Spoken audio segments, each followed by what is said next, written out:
दोस्तों लकी भास्कर हाल ही में नेटफ्लिक्स पर रिलीज हुई दुलकर सलमान स्टारर ये फिल्म लोगों को बेहद पसंद आ रही है। इसका थ्रिल और ग्रिपिंग स्क्रीन प्ले हर सीन में लोगों की सांसें रोक देता है। हम बस यही सोचते हैं कि अब क्या होगा। तो ये एक पीरियड क्राइम ड्रामा है जिसमें हम एक बैंक एम्प्लॉय भास्कर के जमीन से आसमान तक पहुंचने की कहानी देखते हैं। वो कैसे बैंक के पैसे को अपने काम में लेता है और फिर बेहद चालाकी से बैंक में हो रहे फ्रॉड का फायदा उठाकर अपना साम्राज्य खड़ा करता है। एंड जब भांडा फूटने वाला होता है तो इन सबसे वो कैसे बाहर निकलता है। तो फिल्म शुरू होती है 1992 की एक सुबह से, जहां भास्कर अपने जूते लेकर मॉर्निंग वॉक के लिए निकलता है, मगर रास्ते में उसे सीबीआई वाले उठा लेते हैं और बिना घर जाने दिए सीधा बैंक लेकर जाते हैं। दरअसल भास्कर पर इल्जाम है बैंक सिक्योरिटी और बैंक फंड्स को मिस यूज करने का। यहाँ पर भास्कर के बैंक स्टेटमेंट्स निकाले जाते हैं जहां उसके अकाउंट में 100 करोड़ रुपए हैं, लेकिन स्टेटमेंट की कॉपी निकलने से पहले ही लाइट चली जाती है। यहाँ पर कहानी 3 साल पीछे जाती है, जहाँ भास्कर एक बैंक एम्प्लॉय है जो कि 8,000 रुपए महीने की तनख्वाह में बैंक में कैशियर का काम करता है। उसकी फैमिली की आर्थिक हालत काफी ज्यादा खराब है, रिश्तेदारों ने नीचे नजर से देखते हैं और भास्कर पर कई लोगों का उधार है,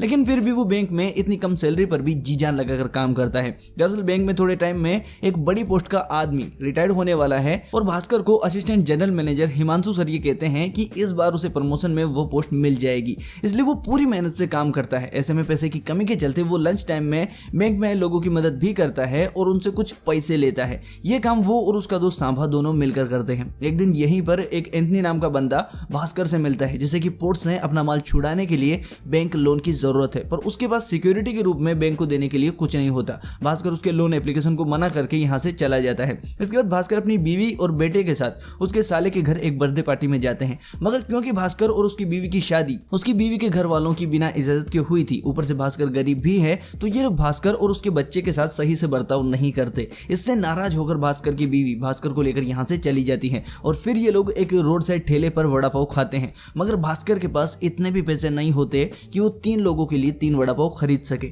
मगर फिर भी ठेले वाला इन्हें खाना दे देता है। अगले दिन भास्कर पटेल भाई को मंदिर में मिलता है, जिनसे कि उसने कर्जा लिया है और काफी टाइम से भास्कर ने उनका कर्जा नहीं दिया है, इसलिए वो भास्कर का स्कूटर लेकर चले जाते हैं। अब भास्कर को बैंक पहुंचने में देरी हो रही होती है क्योंकि उसे आज प्रमोशन मिलने वाला था, इसलिए वो टैक्सी ट्राई करता है, मगर उसके पास टैक्सी के भी पैसे नहीं होते, तो वो भागता हुआ पैदल ही बैंक पहुंचता है। बैंक में जाकर पता चलता है कि भास्कर को मिलने वाला प्रमोशन किसी और को दे दिया गया है पैसे खाकर। भास्कर को काफी भारी चोट लगती है क्योंकि उसके सर्वाइवल और कर्ज चुकाने के लिए ये प्रमोशन जरूरी था। यहाँ भास्कर का भेजा घूमता है और वो बैंक से 2 लाख रुपए अपने बैग में डालकर एंथनी को दे देता है। एंथनी जो कि बाहर देशों में इलेक्ट्रॉनिक माल खरीद कर काफी सस्ते दामों में इंडिया में लाकर बेचता है और कई गुना मुनाफा कमाता है। भास्कर को उसका हिस्सा मिल जाता है और कुछ टाइम ये लोग इसी प्रोसेस को रिपीट करके काफी सारा पैसा कमाते हैं। भास्कर बैंक से पैसे निकालता है, एंथनी को देता है और एंथनी उन पैसों से प्रॉफिट कमाकर भास्कर को उसका हिस्सा दे देता है। एक दिन एंथनी एक बड़ी और आखिरी डील के बारे में बात करता है, इसके बाद अमेरिका जाने की बात करता है। दरअसल दुबई में शिप के रास्ते 3 इंपोर्टेंट गाड़ियां आती हैं जिन्हें कि इंडिया में 6 गुना दाम पर भी बेचा जा सकता है, लेकिन उन्हें पोर्ट से निकालने के लिए 10 लाख रुपए चाहिए। भास्कर जो कि पहले सिर्फ 2 लाख रुपए ही बैंक से निकालता था, अब 10 लाख रुपए निकालने वाला था, लेकिन इसके लिए उसे एक बड़े बैग की जरूरत थी। तो भास्कर कपड़ों का बैग बैंक लेकर जाता है और लोगों के पूछने पर कहता है कि आज उसे कहीं जाना है तो वो बैंक से बिना घर जाए सीधा वहीं पर निकलेगा। भास्कर सूटकेस में 10 लाख रुपए डालता है और ये लोग पोर्ट से गाड़ियां खरीद लेते हैं, मगर जिसे ये लोग 6 गुना दाम में ये गाड़ियां बेचने वाले थे, पुलिस उस आदमी को गिरफ्तार कर लेती है। अब इनके पास गाड़ियों का कोई खरीदार नहीं होता और भास्कर को अगले दिन सुबह बैंक में पैसे डालने होते हैं, वरना फिर सबको पता चल जाएगा कि बैंक से पैसे गायब हुए हैं। कोई खरीदार न मिलने से ये लोग काफी परेशान होते हैं और फिर गोवा में एक खरीदार मिलता है। ये लोग नकली नंबर प्लेट और आरसी लेकर गाड़ियों के साथ निकलते हैं, मगर रास्ते में इन्हें पुलिस वाले पकड़ लेते हैं एंड यहाँ पर भास्कर की चालाकी से ये लोग बच जाते हैं। दरअसल गाड़ियों में ये लोग कुछ भिखारियों को पॉलिटिशियंस के कपड़े पहनाकर बैठाते हैं, जिससे पुलिस डर कर और सरकारी गाड़ियां इन्हें समझकर इन्हें छोड़ देती हैं। ये लोग गोवा में गाड़ियां बेचकर अपना प्रॉफिट लेते हैं और दूसरे दिन भास्कर बैंक जाता है, वही सूटकेस लेकर। बैंक में पुलिस मिलती है क्योंकि बैंक में फ्रॉड का पता चलता है। भास्कर डरते हुए अंदर जाता है तो पता चलता है कि assistant general manager Himanshu bank में काफी लंबे टाइम से फ्रॉड कर रहे हैं। पुलिस उन्हें पकड़कर ले जाती है।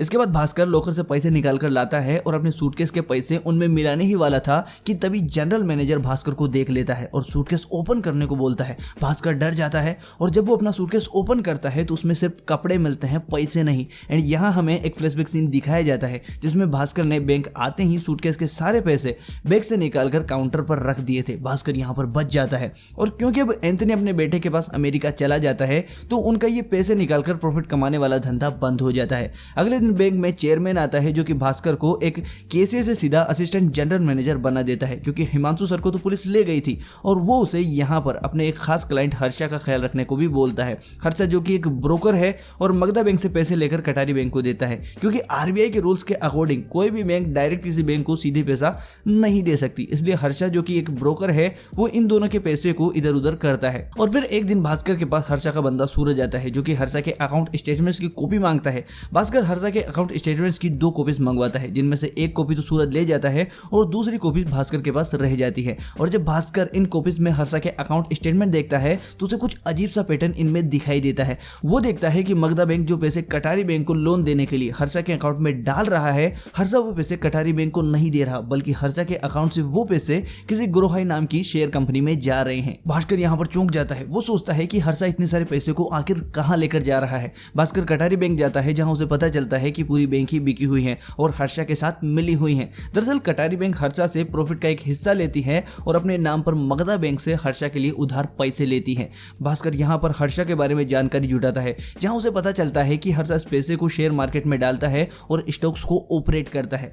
दरअसल वो किसी नॉर्मल कंपनी के कम दामों पर बहुत सारे शेयर खरीद लेता है और अपनी कंपनी के क्लाइंट से भी उसी शेयर को खरीदने को बोलता है। इससे कंपनी के शेयर के भाव रातों रात आसमान छूने लगते हैं और फिर बाद में वो एक साथ सारे शेयर बेचकर मोटा पैसा कमाता है। एंड ये शेयर खरीदने बेचने के लिए वो बैंक का पैसा ही यूज करता है, जो कि वो मगधा बैंक से कटारी बैंक के नाम पर लेता है। भास्कर को इस फ्रॉड के बारे में पता चलता है और वो हर्षा का पर्दाफाश करने वाला होता है। फिर उसे लगता है कि इससे उसे क्या मिलेगा, उसे क्या फायदा। तब वो हर्षा के बंदे सूरज के साथ एक डील फिक्स करता है, जिससे सूरज उसे हर बार के लोन में से जो कि मगधा बैंक कटारी बैंक को देती है, तो उस लोन में से भास्कर 1% कट लेता है। साथ ही वो सूरज से कहता है कि तुम जो भी शेयर खरीदोगे या बेचोगे उसकी जानकारी भास्कर को एक दिन पहले चाहिए। सूरज ऐसा ही करता है और लोन में से 1% के हिसाब से 25 लाख वो भास्कर को देता है। भास्कर इन पैसों को लॉटरी वालों से बात करके उन्हें 1% देकर विनिंग लॉटरी टिकट ले लेता है, जिससे कि सारा ब्लैक पैसा व्हाइट पैसे में कन्वर्ट हो जाता है। फिर भास्कर इस पैसे को सूरज से जानकारी लेकर शेयर बाजार में लगाता है और काफी कम समय में काफी ज्यादा पैसा बना लेता है। इसके बाद भास्कर की बहन की शादी तय हो जाती है, जहां ज्वेलरी लेते टाइम ज्वेलर शॉप का भास्कर के लिए किया गया बिहेवियर भास्कर को पसंद नहीं आता। तो भास्कर बैंक से केस पैसे लेने जाता है और रास्ते में महंगे कपड़े और महंगी गाड़ी खरीद कर उसी ज्वेलर शॉप पर जाता है और उनका घमंड तोड़ देता है। साथ ही पूरी ज्वेलरी भी वो खरीद लेता है। इसके बाद एक दिन कटारी बैंक का जनरल मैनेजर भास्कर के पास आता है और वहां भास्कर को पता चलता है कि जो बीआर यानी बैंक रिसिप्ट कटारी बैंक मगधा बैंक को दे रही है वो दरअसल फर्जी है और इन बीआर को हर्षा ने बनाया है, न कि कटारी बैंक ने। अब बीआर यानी बैंक रिसिप्ट, तो जब एक बैंक किसी दूसरे बैंक से लोन लेती है तब उन्हें पैसे देने वाली बैंक को सिक्योरिटी देनी होती है, तो ये बीआर वही सिक्योरिटी होते हैं। तो यहाँ भास्कर को पता चलता है कि ये बीआर फर्जी हैं और इन नकली बीआर से बैंक में 100 करोड़ का घाटा हुआ है। भास्कर इन बीआर पर साइन करने से मना कर देता है, जिससे हर्षा को मगधा बैंक से मिलने वाला पैसा नहीं मिलता। उधर भास्कर के पिता को भी भास्कर के इस गेम के बारे में पता चल जाता है और वो भास्कर को इस खेल को बंद करने को कहते हैं। इधर बीआर पर साइन नहीं होने से हर्षा बैंक के चेयरमैन से बात करता है, मगर भास्कर फिर भी साइन नहीं करता। फिर चेयरमैन भास्कर पर प्रेशर डालता है और उसे ईडी के चक्कर में फंसाने की धमकी देकर उससे खाली चेक्स पर साइन करवा लेता है। अब भास्कर के अकाउंट में 100 करोड़ थे जो कि उसने शेयर मार्केट में लगाकर बनाए थे।